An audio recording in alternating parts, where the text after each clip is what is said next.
Hello hi नमस्ते आदाब। आप सुन रहे हैं love side podcast with RJ Priyanka. जी हाँ, आज आपको एक ऐसी लव स्टोरी से रूबरू कराएंगे जो कि बहुत ही ज्यादा इंटरेस्टिंग है, हमारी लखनऊ की लव स्टोरी।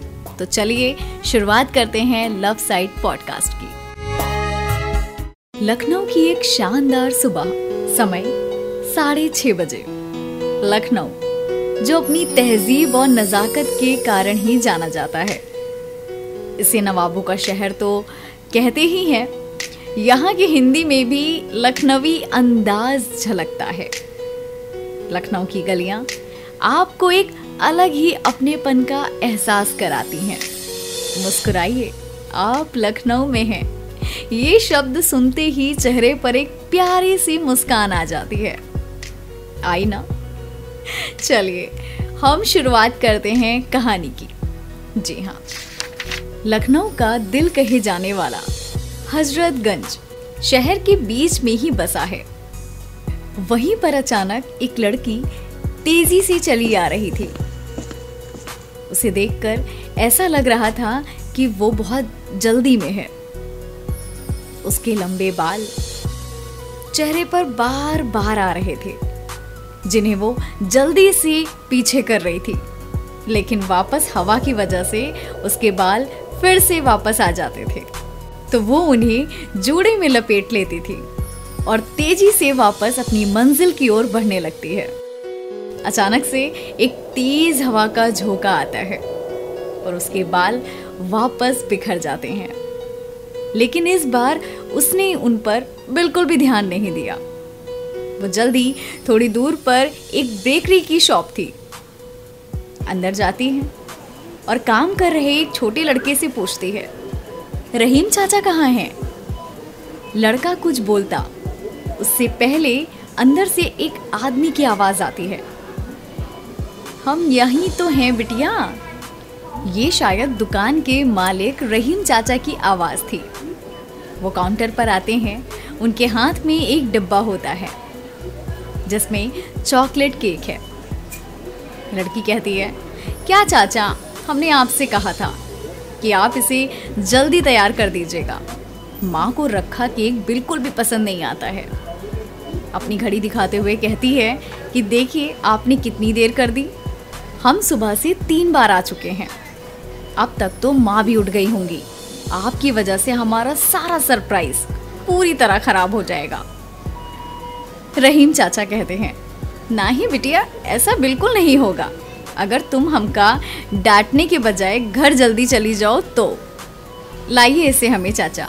रहीम चाचा के हाथ से वो पैकेट लेकर वो जल्दी से घर की तरफ भागती है और पहुंचकर वो पहले से अपने छोटे भाई को उठाती है और फिर दोनों टेबल पर रखे केक को डेकोरेट करते हैं और अपनी माँ रिद्धिमा के पास किचन की तरफ जाते हैं। रिद्धिमा जी किचन में नाश्ता बना रही होती हैं। हालांकि इन दोनों ने बहुत कोशिश की होती है खुद को छिपाने की, लेकिन वो सब कुछ समझ जाती हैं। पैरों की आहट सुनकर वो कहती हैं, उठ गए दोनों? चलो, मैंने ब्रेकफास्ट बना दिया है, जल्दी से डाइनिंग टेबल पर आ जाओ, मुझे स्कूल भी तो जाना है। थोड़ी देर तक कोई जवाब नहीं आता है। फिर वो दोबारा उन्हें बुलाती हैं, अनाहिता, रुद्राक्ष, आप सुन रहे हैं? हाँ, तो आप समझ गए होंगे, सुबह से परेशान सी ये मिस्ट्री गर्ल कोई और नहीं अनाहिता ही थी। अपने नाम की तरह बेहद खूबसूरत, उम्र 23 साल, हीरे सी तराशी गई बड़ी बड़ी नीली आंखें और उस पे हमेशा एक सूनापन रहता है। दूध सी गोरी स्किन, लंबे बाल जो अक्सर उसे बेहद परेशान करते रहते हैं। अनाहिता बेहद सुलझी हुई, अपनी जिम्मेदारियों को अच्छी तरह से निभाने वाली लड़की। हाँ, अनाहिता इतनी सोशल नहीं है। उसकी दुनिया बस कुछ लोगों तक ही सीमित है। हजरतगंज की गली, दुकानों के अधिकतर लोग उसे जानते थे। जानते भी क्यों ना, वो थी ही ऐसी कि अगर वो हंस दे तो रोता इंसान भी उसकी मुस्कान में खो जाए। ये अलग बात है, उसे किसी ने कभी हंसते हुए नहीं देखा था।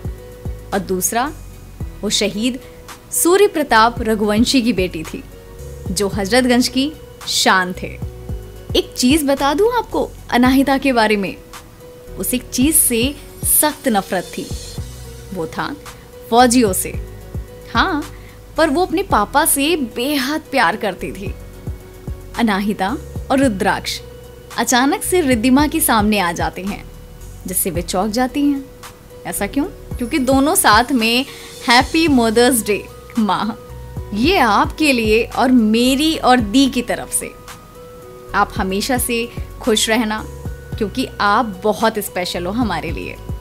रिद्धिमा गिफ्ट को लेकर पास की कुर्सी पर रखने वाली ही थी, तो रुद्राक्ष ने उन्हें खोलने को कहा। रिद्धिमा गिफ्ट खोलती हैं और उनकी आंखें नम हो जाती हैं। उसमें एक साड़ी होती है। रिद्धिमा दोनों के गालों को प्यार से छूती हैं, जो उन्हीं का चेहरा देख रहे होते हैं। तो कितने दिनों की पॉकेट मनी गई आप लोगों की इसमें? माँ कहती हैं अनाहिता से और रुद्राक्ष से। अनाहिता कहती हैं, माँ वो छोड़ो, आप ये बताओ कि आपको कैसी लगी।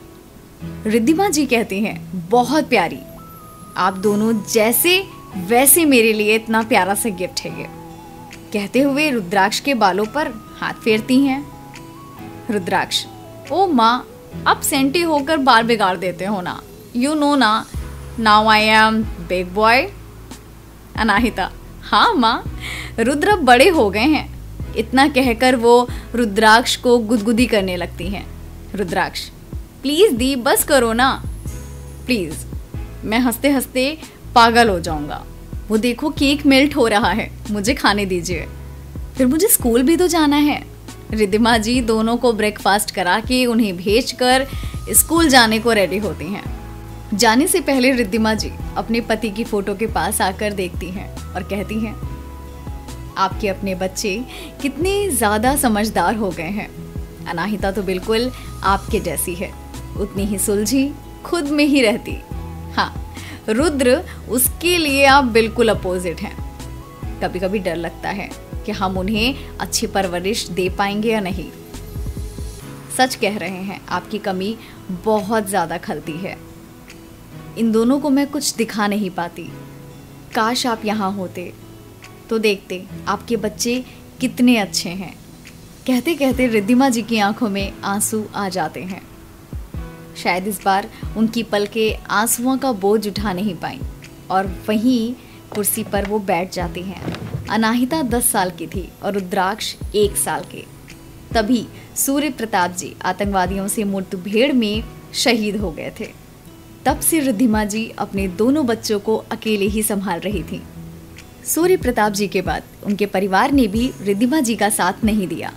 कहने भर को रिश्तेदारों की कमी नहीं थी, लेकिन कोई नहीं था। सूर्य प्रताप जी के बेहद करीबी दोस्त विजय सिंह और उनका परिवार, जो उनके बेहद करीब थे। आज रुद्राक्ष 13 और अनाहिता 22 साल की हो गए हैं। रुद्राक्ष 7th में है तो अनाहिता BSc 3rd ईयर की स्टूडेंट है। साथ ही वो एक कैफे में पार्ट टाइम जॉब भी करती हैं। रिद्धिमा जी ने कड़ी मेहनत से अपने बच्चों को जो परवरिश दी थी, आज उसकी झलक उनमें साफ साफ दिखाई दी। रिद्धिमा जी खुद एक स्कूल की टीचर तो थी ही, बहुत सी तकलीफें भी थीं, फिर भी वो अपनी दुनिया में बहुत खुश थीं। अनाहिता कॉलेज पहुंचती है, उसे गेट पर नंदिनी और मुक्ति मिलते हैं। दोनों अनाहिता की बेस्ट फ्रेंड थी, उसकी जान। भले ही अनाहिता पिछले 2 सालों से कॉलेज में थी, पर ज्यादा लोगों से उसकी पहचान नहीं थी। उसका एंटी सोशल होना इसकी बहुत बड़ी वजह थी। तीनों साथ में अंदर आती हैं, मुक्ति, अनाहिता और नंदिनी। सुनो ना यार, प्लीज आज सर से बात कर लो ना हमारी लीव के लिए। यार दी की शादी है, बहुत कम टाइम बचा है। नंदिनी कहती है, तू हर बार अपना काम हम लोगों से नहीं करवा सकती, इस बार तो तुझे खुद ही बात करनी पड़ेगी। तू खुद क्यों नहीं बात करती है? वैसे तो दिन भर पिटर पिटर करती रहती है और हमारे सामने। मुक्ति यार, अनाहिता सर की फेवरेट है, प्लीज कर देना। वो इसकी बात झट से मान लेंगे। हमें तो देखते ही पढ़ने की एडवाइस देने लगते हैं। वैसे भी जब ऐसे दोस्त साथ हों जिसे सारे टीचर पसंद करते हों, तो थोड़ा फायदा उठाना तो बनता है। अनाहिता, जब आप क्लास में पढ़ाई छोड़कर मस्ती करेंगी तो वो डांटेंगी ही। और हम आपकी कोई मदद नहीं करने वाले। नंदिनी कहती है, सही कह रही हैं, इस बार हम दोनों में से आपको कोई हेल्प नहीं करेगा, अपना काम खुद कर लो। मुक्ति कहती है, ठीक है, नहीं करोगे हेल्प आप दोनों, कोई बात नहीं है, वैसे भी कौन है यहाँ हमारा, हमें पता है। ज़्यादा से ज़्यादा क्या होगा, सर नहीं मानेंगे, मना कर देंगे, दी की शादी ही तो है, नहीं एंजॉय कर पाएंगे तो क्या हुआ, अगर ये हमारे बचपन का सपना है तो क्या हुआ, हम इसके लिए मरे जा रहे हैं पिछले 2 महीनों से। ये कहते हुए मुक्ति 4 कदम आगे चलती है। नंदिनी कहती है, अनाहिता सुनना, वैसे तो मैं नहीं कहती, पर यार दी की शादी की बात है, कर लेना सर से बात। अनाहिता, आप भी आ गई इनकी बातों में, कहीं नहीं जाएंगी वो, देखना 5 सेकंड में वापस आ जाएंगी। अनाहिता का इतना ही कहना था कि मुक्ति उनके बगल में आके खड़ी हो जाती है। मुक्ति कहती है, प्लीज़ यार कर दो ना हेल्प मेरी, प्लीज़ प्लीज़ प्लीज़। अनाहिता, पहले आप वादा कीजिए कि आप आइंदा से प्रोफेसर से रिलेटेड कोई हेल्प नहीं लेंगे हमारी, ये आखिरी दफ़ा होगा। मुक्ति कहती है, मंजूर है, बस तुम आज ये कर दो। अनाहिता कहती है, चलिए। अनाहिता सर के केबिन में जाती हैं। अनाहिता पढ़ने में बहुत ही अच्छी थी, साथ ही सलीकेदार भी थी, तभी वो टीचरों की पसंदीदा थी। पहले तो सर मना कर देते हैं, फिर अनाहिता के कहने पर मान जाते हैं। तीनों बाहर कैंपस में आती हैं। मुक्ति अपनी लीव के अप्रूवल का सुनकर खुशी से पागल ही हो जाती है। वो दोनों को गले लगाती है और कहती है, अनाहिता आपके चरण कहाँ हैं, बताइए हमें। अनाहिता, वही है जहाँ होने चाहिए। मुक्ति कहती है, आप दोनों हमारी जान हैं, बेस्ट फ्रेंड। नंदिनी कहती है, बस कर मुक्ति, वो तो हम ही हैं। तीनों अपनी क्लास अटेंड करती हैं और अटेंड करने के बाद दोपहर 2:30 बजे तीनों कैफ़े पहुँचती हैं। इसके बाद का पूरा किस्सा आपको अगली स्टोरी में सुनने को मिलेगा, यानी कि हमारे लव साइड पॉडकास्ट में। ऐसी ही प्यारी प्यारी स्टोरीज के लिए आपको सुनते रहना होगा रेडियो बूज, इसमें नशा है। मैं हूँ RJ प्रियंका और आप सुन रहे हैं लव साइड पॉडकास्ट।